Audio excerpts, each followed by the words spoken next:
This episode is dedicated to our sponsors over on Patreon. Thank you all.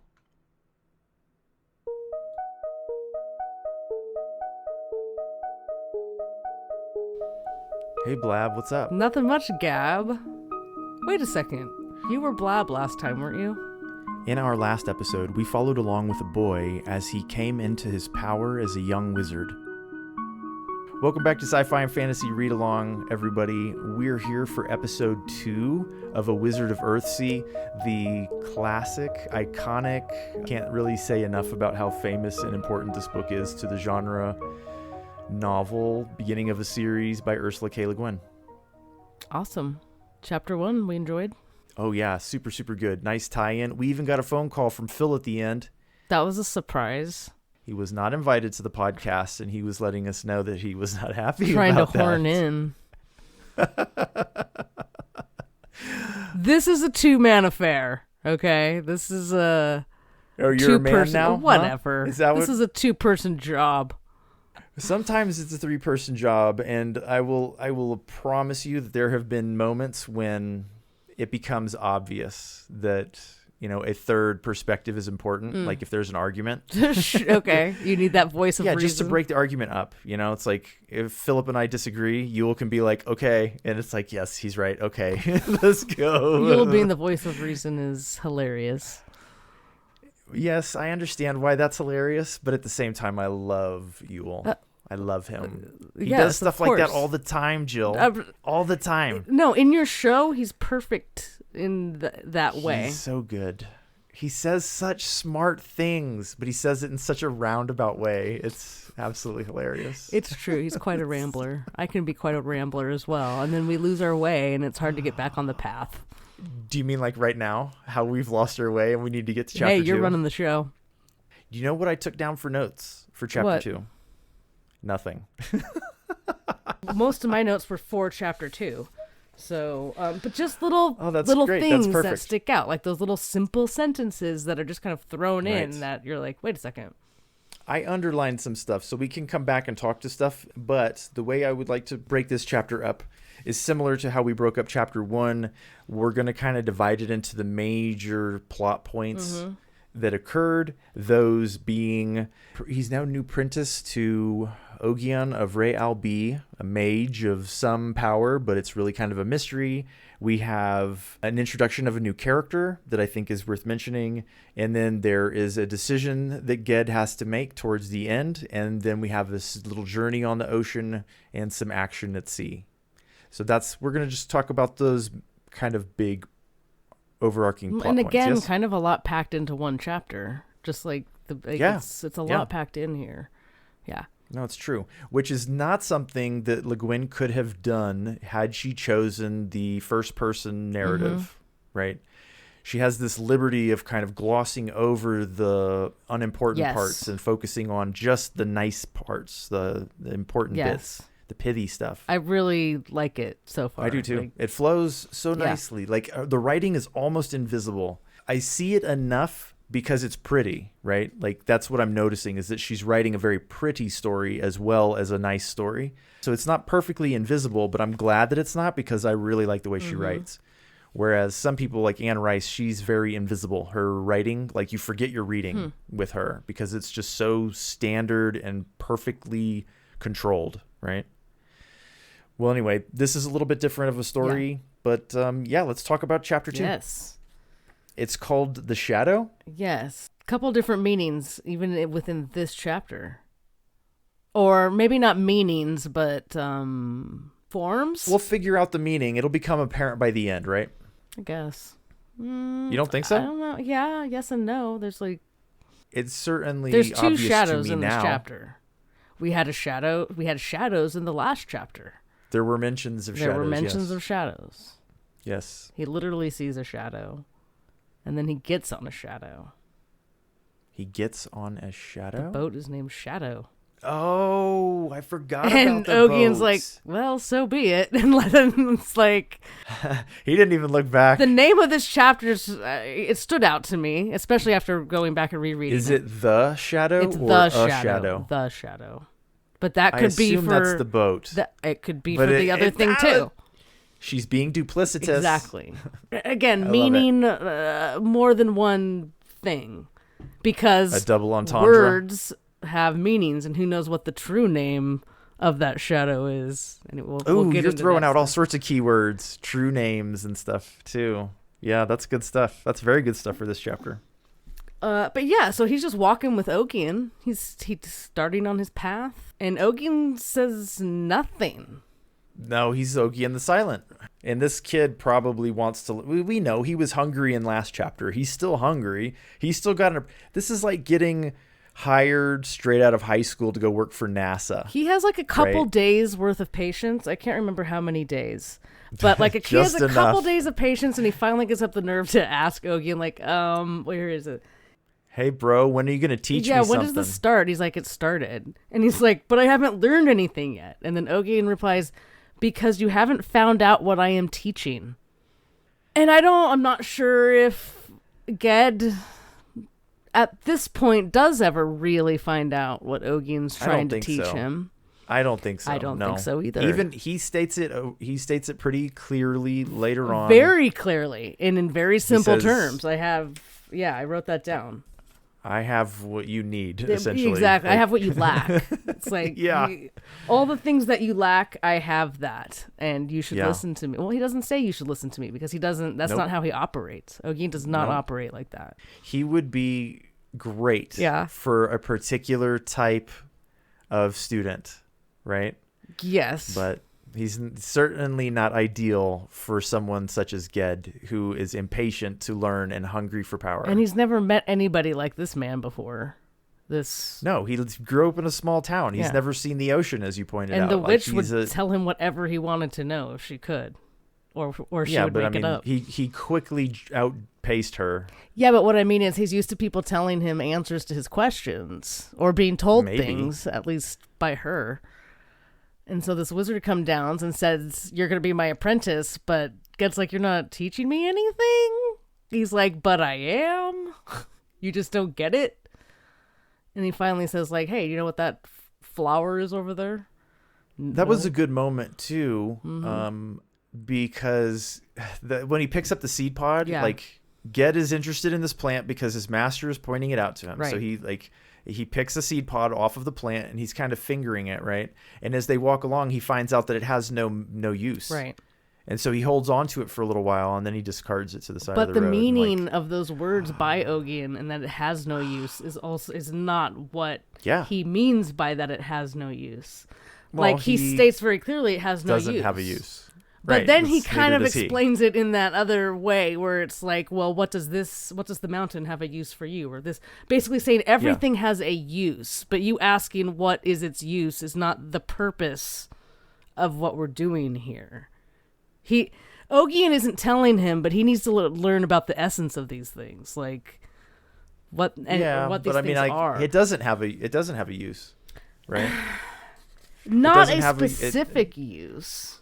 That doesn't mean it doesn't have a right to exist. When you know the furfoil in all its seasons, root Yeah. and leaf and flower, by sight and scent and seed, then you may learn its true name, knowing its being, which is more than its use.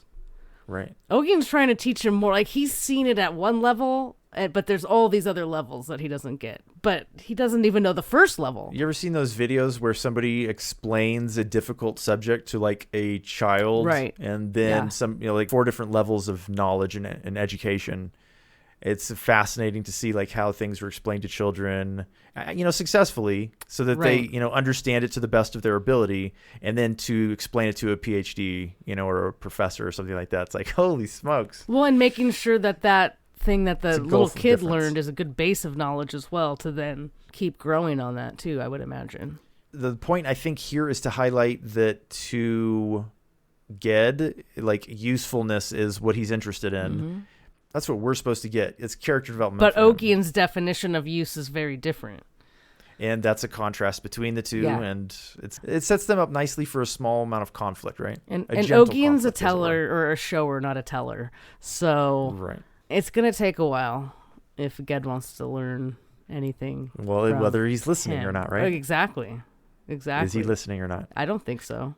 Well, and before this, they were traveling all over the place and not even like sleeping in the rain, sleeping, or is it after this? No, that's before they get to his on house. On the way home. When even Ged's like, what are we doing? He can like magic this stuff away. And Ogion's like, natural order of things. Like, there's no reason. Maybe that's There's a purpose behind him not casting magic, but we don't learn it yet. We don't learn it yet. So the house. Nice house. It's not, it's simple. It's rustic. It's just literally one room, right? He shares it with animals like goats. The goats that Ogion raises live in the house with him in the winter.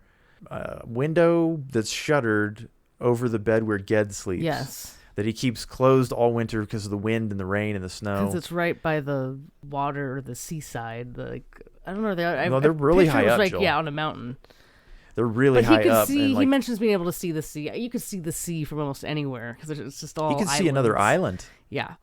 Well, he's locked up all winter reading. He's like learning the language. He's learning the runes, magic. the Hadric runes, which is like the base of the magic. It's the old language. It was the old tongue or something. It's not a magical language in itself. He's but it's learning the the basics of magic. All winter, and he's bored out of his mind. Yeah. And he's not really sure what he's reading most of the time. And then spring comes, and he's cut loose. He's like, "Go pick me herbs, and take all day about it. We're not in a hurry." That stood out to me. It's like it's exactly what he would want. Ged. It's exactly what he was doing at home. Exactly right. Just exploring, running around in the wilderness, checking out his environment, like learning the place, right? Learning, and he likes plants already and animals. He didn't want power over the animals to hurt them. He just wanted the power, right? Right. Like when he was calling birds in chapter 1, he wasn't hurting them. He just wanted to. Yeah, but someone that likes to show off can be dangerous in those situations. Well, he hasn't shown any signs yet of being dangerous. Not yet. I fear, though. I don't know. There's all these. I will watch this one. I'm watching this one with a close eye. Ged. Yeah, exactly. Yeah, Ged. Keep your stuff together, Ged. Is there anything in that section that's worth talking about? Because I believe he pretty much just starts wandering around in the woods and he meets the young lady. Doing his. She doesn't have a name. Picking. No, I don't think so. Yeah, these particular flowers that are useful in healing, I think.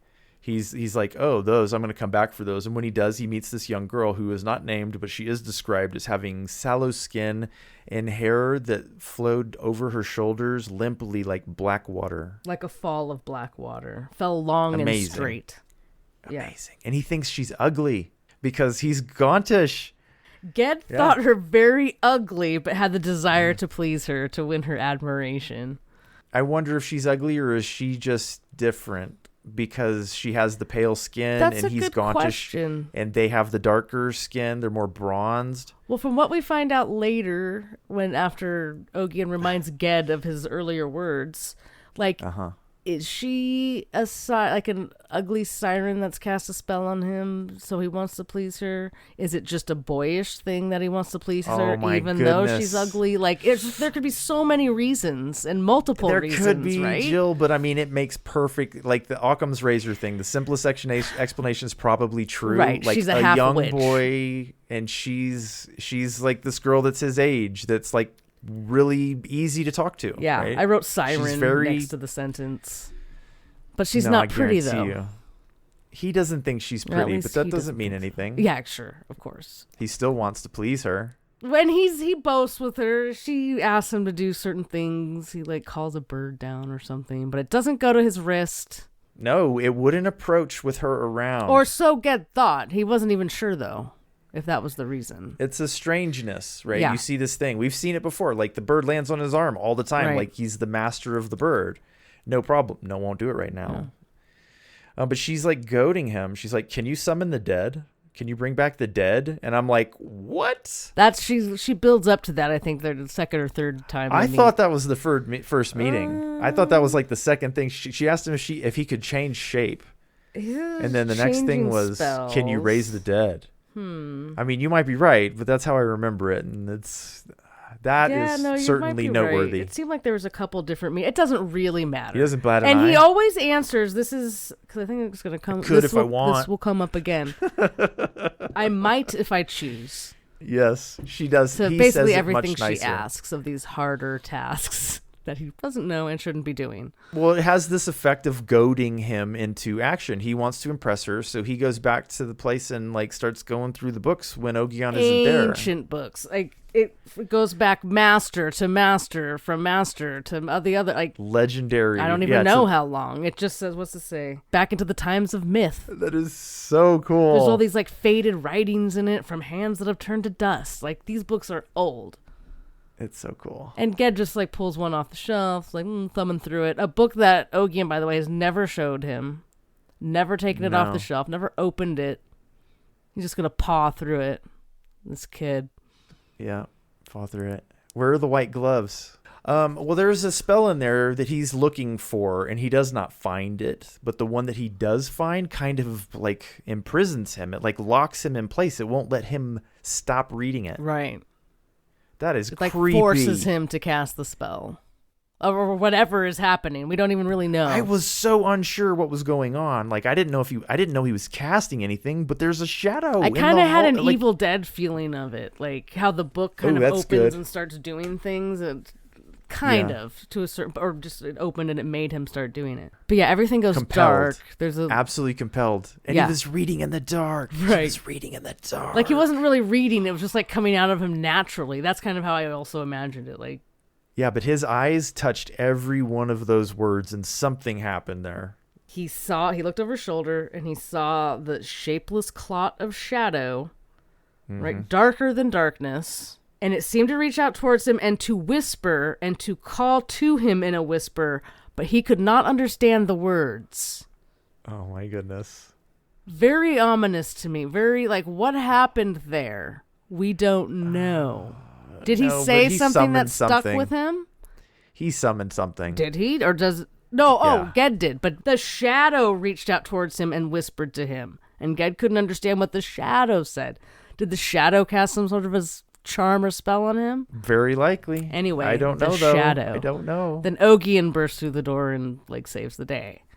Oh, his staff is like blazing white, and I think he just immediately dispels this thing. Another interesting thing, because Ged always saw the staff, was like, he hasn't even done anything with that staff. It's just a walking stick. Yeah, now it's not just a walking stick. Well, Ogion just goes and he closes the book, puts it away, and then they have like this calm conversation about, you know, like, were you looking for that spell? No, I was looking for another spell. Okay, well...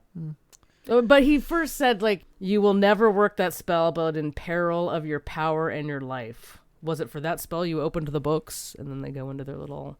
He doesn't chastise him. He doesn't punish him. None of that stuff. Like you know, kind of would expect. And I'm sure this kid expected to get beat up here. You know, it was all very just matter of fact. This is what you need to know. And then he also was like, wait, I told you her mom is a witch. It was the first time we heard it.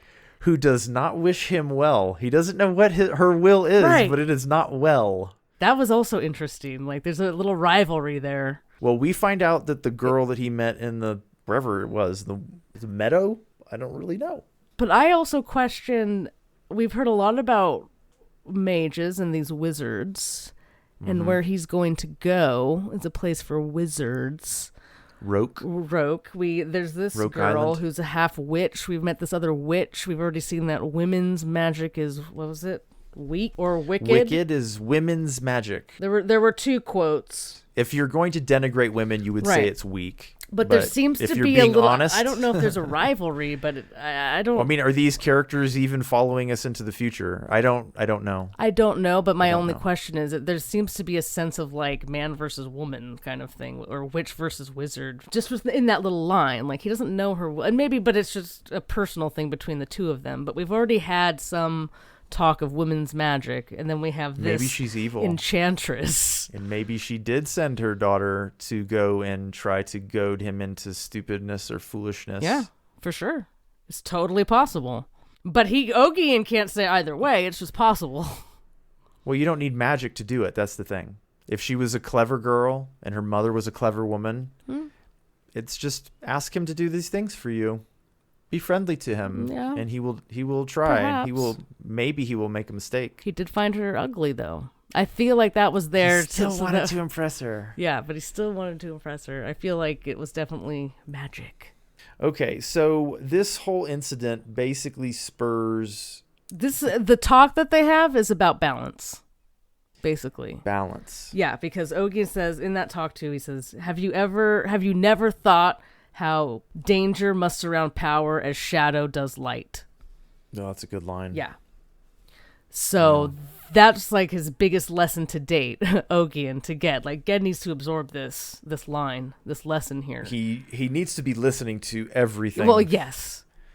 And that was the first lesson at the end of the first chapter. He had to be told twice that lady is a witch, or to watch out for that. Well, we didn't find that out, and I'm glad that she did it that way. But that's why we found out the second time Ged was told.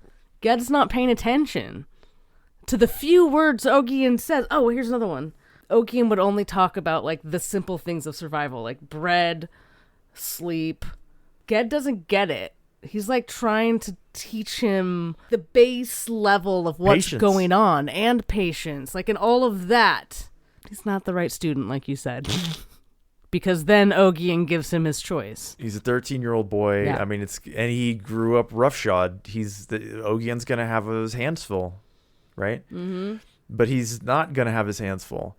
So Ogion gives him the choice, though, to go to Roke, where they teach magic, and he can learn anything he wants, or stay with him, Ogion, because he has and can teach what Ged desperately needs, which is patience and calmness. He doesn't say that, though. Things. He just he says doesn't, he but has he what does he say that lacks. patience is manhood is patience, and wizardry is 10 times manhood. He says Something things like it is direct, but to a character like Ged, it isn't very direct, because Ged obviously doesn't get it. You know what I mean? Yeah, of course he can't get Yeah. it. If he got it, then he would stay here and it would be a boring story. Well, sure. Well, we don't know what would happen to him and Ogion. They could have other adventures. Who knows? They could have adventures. Who knows? But the adventures that is that not this Ged tale. imagined. Do you remember those? The what? The adventures that Ged imagined that they would have, like roaming through the woods and like turning into animals and like Yeah, just like being druids of the forest, playing. but like fun druids. Playing essentially. Mm-hmm. That's what he wants to go and do. Learn all these things and go explore and like take advantage of the power and enjoy it, right? And he's like, it's not about power, it's not about enjoyment. We don't do magic because it's fun. We do magic because, it's about an understanding of the world. There's that. It's the whole nature balance thing. I'm not sure why they do magic though. Is it to thwart evil? I don't know. They'll get into it a little bit more in chapter 3. Okay. Well, it's crossed my mind now prior to reading chapter 3. So there's already been hints, I think, of, like I said, like the balance, the pattern. You can't have good without bad. Right. You can't have light without dark. Right. And anything that skews too much one way or the other is bound to throw things off kilter, right? Right. I love this part too. After that thing and their talk, Ged's like, "How am I to know these things when you teach me nothing? Since I've lived with you, I have done nothing, seen nothing." And Ogion says, "Now you have seen something by the door in the darkness when I came in." That's like the most explanation of any of his sentences. He could have just said, "Now you have seen something," and left it at that. But he makes it pretty clear. You saw the darkness. Happy? Yeah. Yeah. Ged still doesn't really get it, because then that's when the choice is put to him. He can either go to Roke and learn, or he can stay here. Mm-hmm. And he chooses Roke. Very interesting. It is interesting, but I don't know at 13 if I would have had the self-possession or the will to defy my master. He said that he didn't want to keep him as a prisoner. I think he thinks through it as much as he could have. I mean, he did think about it, staying with Ogion. I wouldn't have. I would have stayed. I mean, I think that's just my character, though. So, but he did. He wants to go to Roke. He wants to learn. He's honest with himself about what he wants, and he goes for it. He wants to learn fast. He's like, he does understand. He's capable. That he will learn a lot, and that Ogion is a great wizard. but he just... And he loves the man, he's too. like ADD. Like, he's got to go, go, go, go, go. He's a go-getter, kind of. And Ogion doesn't resent it. He takes him into town. They walk the 15 miles or whatever it is to the coast, and he gets to see this magnificent city for the first time. Yeah. And Ged's taken essentially to the harbor master. Oh, they basically fall on their knees and like thank this man when he shows up at the gates. Forgot about that. Ogion had saved this city from an earthquake. Yes, at Ogion's feet, yes. And then when he gets to the harbor master is like, anything for you, sir. I mean, not in those words, but the sentiment is there. Yeah. You know, they revere this guy, and like this kid is like, oh, well, he's made his choice. And of course, the captain guy or the harbor master's like, can this guy do any magic? Like, can he help us out here? And Ogion makes it pretty clear, no. And to Ged, not to try. Yeah, don't try. Yeah. This is not your place. You're not a sea wizard or whatever they are. He's a landlubber. There's interesting things that comes up in the next chapter. I shouldn't have read the third chapter. You should not have read the third chapter, but that's not your fault necessarily. I thought we were... What is your fault is that you can't separate the two. No, I can. It's just that some more oceany things come up in the next chapter about ocean magic. So the boat. Yeah, he gets on the boat. The Shadow, also called the Shadow. Oh, yes. Ogion asks what the boat's name is, the Shadow, and he says, what does he say? It's just like, so be it. He has a look on his face like, oh, God. Seriously? Fine. He doesn't even look back. He just walks away. He gives him a note and walks away to give to the I think that's like head of the school. It's like a letter of introduction for the school that he's being sent to. It's so we don't know. It's some sort of letter to give to the guy. That's what it is. It's an introduction. He's carrying it, and he's on the boat, and he's gone. It's his character Ogion's reference. Gone. I don't think we're going to see Ogion again. I'm not sure. I think we might. Really? Well, this is a story of a great wizard, is it not? Sparrowhawk? Yes. We already know that he's going to be a great wizard, right? Yes. Ogion's a great wizard. You don't think they'll cross paths but he's again? Leaving. So? Yeah, I don't know. Oh, speaking of that, I don't know if it was in this chapter or the last. It must have been this chapter. There's some... Ogion says, or Ged... Oh, I think he was thinking about his choice to go to Roke or stay with Ogion, and he thinks in his mind, like, he can't ever go back. I didn't see that. It's just a little random line thrown in there, and... I mean, it could be a metaphor. No, but you're right. It could be, but there are those weird lines sometimes that are like... I think her economy suggests to me, at least, that she's not throwing words away. That's what I'm saying. So when something like that just kind of stands out, like, nobody told me he couldn't go back home. Like, why can't he go back home? It doesn't make sense to me. You certainly can't go, like Thomas Wolfe. You can't go back, or what's... You can't go back. Like, we can look back on it from now. We can look back on our youth and remember and regret and all of these things, but we can never go back. Yep, it's true. He can never go back and tell Ogion, like, how appreciative he was. Well, we don't know that. Like, they may cross paths. You don't know. Well, whatever. You brought it up. You did. You said you don't think he's ever going to see him again, and I said, I bet they will, because he's a great wizard, and he's a great wizard. You brought it up, you fool. Well, that's the sense I get, is that he's leaving. He turned his back, and he gets on a boat, and they separate, and that's whatever. Well, of course. Yeah. But he's heading to a school of magic, so obviously I'm wrong, right? He's heading to a school of magic, and he's on this boat that basically almost gets lost at sea, and not really. She described a lot of the sailing stuff with aplomb. Like, yeah. I'm not going to bother looking that stuff up. It sounded like she knew exactly what she was talking about. It was just long enough for me not to get bored of it, to be honest. Being on the boat? Yeah, of describing people rowing and crap. Like, I don't need all that. There was some neat stuff, though. Like, there was. It was just enough. She knew that they would shorten the oars in rough waters because there was a chance, that extra leverage can cause damage, can hurt sailors, can knock them off the benches. Putting two smaller boys together to be the same size as one larger man. Yeah, it was a lot of interesting detail. And it was detailed, which adds a lot to realism in the world. Mm-hmm. Do you know what I mean? It was super foggy, super choppy. They're getting off course. Oh, they all knew they were off course, but they can't, you can't go into the wind. Yeah. So they're being blown off course. Is it the captain? Was it the captain or the harbor on the boat? He was just like, listen, Ged. The harbor master stayed on the harbor back. The captain's gone. Like, you can get a boat back at this other place we're gonna dock at when we get there. Good luck. And it's like this pirate haven of ill or something. repute. Yeah, it sounded horrible. He's like, no, they sell people into slavery there.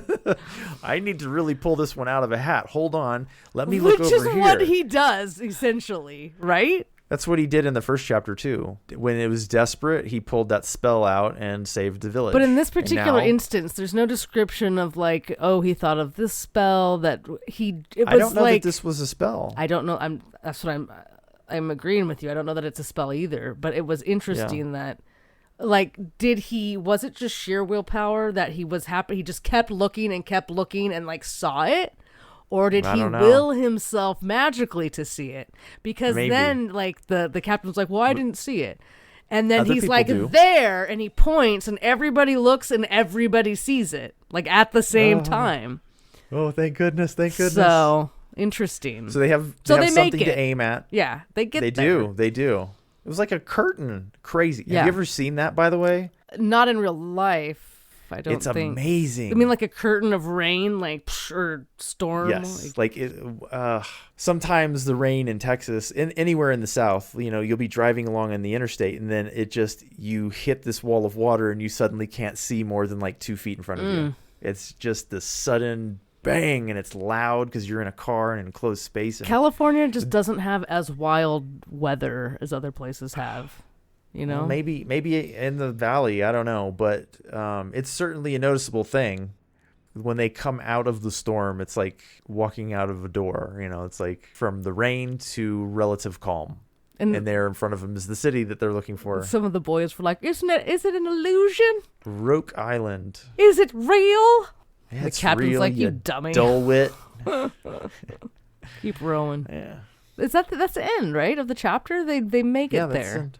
Yeah, it was a short chapter. It wasn't a short chapter. It was very descriptive. Yeah. But it was a traveling chapter. Right. Right. A little bit of an adventure at sea and a little bit of adventure at land. Do you remember when we were doing chapter 1 the last time we talked? Of this book. Okay. And I was I'm talking in the right about ballpark. how there are sentences that are kind of written in different ways that it feels like somebody's telling me a story or a tale or this at the I remember you said complicated things that I might not remember. Sure, go on. Sure. Yeah. But here's an example of one of those sentences I was talking about. Gab. Yeah. If you can, quote into your microphone. Gotcha. Okay, quote. Now instead of running before the storm, they must row across the wind's way, and it was hard. It's like present tense and past tense. It's really weird. Yeah, that's one of the things that's always confused me about writing is tense, because the stuff just like that you're talking about. But it has the feel of somebody who's talking to me, like right now. Like if you were telling me this tale and kind of mixing up the present and the past tense a little bit, because we're looking at each other. You're telling me it in like right now to me. Yeah, sure. That's the omniscient That's the omniscient narrator tipping their hat that it's omniscient. Right. There's there's sentences like this throughout that are, and it goes along with that poetic thing. Right. It has the effect of pulling me a little bit back from the scene, where like I'm in the moment, and I'm on the boat, and it's raining and it's horrible, and it was hard kind of gives me permission to like sit back with a little bit of relief because I know they made it. Right. That's what it does to me. Yeah, it totally, that sentence kind of pulled me out too, and it made me think like, wait, who's telling me this story? And I'm thinking about like it's the Ursula. narrator, Ursula's telling you this story. She was a Berkeley lady. That's cool. I don't know when she left. I don't know anything about her life history. I just know they're very proud of her in Berkeley. There's a painting of her on one of the the public works boxes right by the high school. I'm pretty sure Eli recommended this to me years ago. Eli did you a service. Yeah, but I didn't read it back then. You did yourself a disservice. Right, exactly.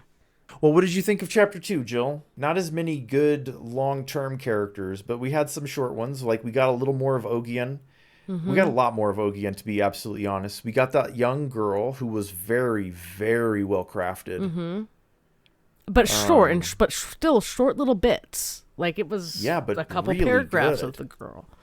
she was really good. Like, I believed every word she said. Same as Ogion, right? Everybody. I think Le Guin has this real good control and a nice touch. Like, her hand is gentle but firm, you know? Yes. There's no... I don't feel like any sort of fact is being shoved down my throat for a future reason, per se. Yes. It just feels like certain little bits will stand out, but we're also reading it a certain way, and I did reread it as well, so then things stand out again. But it's very subtle. It's nice. It's just nice. I can't recommend it enough as of right now, and I'm interested and want to continue. Like, I want to get onto chapter 3. What's that called? You know what? I don't remember. I think it might just be called like the School of Wizards. I don't know. Let me see. Yeah, it is the School for Wizards. Exactly what it is. Oh, will Dumbledore be there? The chapter is much more interesting than the title. I will say that. Okay. That's my little spoiler hint. Little teaser little for teaser. The future or whatever. The chapter is better than the title. I think I'm excited for chapter 3. You're excited for chapter 3. Well, yes, I'm definitely excited to read the third chapter. The first two were both extraordinarily good, and now I'm expecting to go to a wizarding school, so I'm pretty happy. Yes, right? And we'll learn a little bit more about magic, I think. Yes, at a wizarding school. And there is a certain dynamic I'm excited for you to see, and I think you will enjoy. Okay, good. So you have run a model and you've predicted my behavior. Yes. And I do this to Philip and Yule all the time. It's awesome. It's awesome. What I'm doing to you do to them? Oh, yeah. Yeah. Well, Ged's going to have to interact with some people his own age, finally, That's good. You know. That's good. His also peers, know right? a little bit of magic. Right. Maybe somebody to put him in his place. Maybe. Ooh, that would be interesting. Maybe even a bully. How did children in fantasy worlds before now deal with bullies? I'm going to keep my mouth shut. I've read quite a few of them, actually, and it was nice. It was well handled. Well, fact. Harry Potter had to deal with a bully, but his bully was also a wizard, so... As it should be, right? Yeah. At least on equal level. Malfoy was great. I like Malfoy. He was complicated. This is not a podcast about Harry Potter. Thank you for joining us. We're going to read chapter 3 and get back to you in 2 weeks' time. Bye, Gab. Bye, Blab.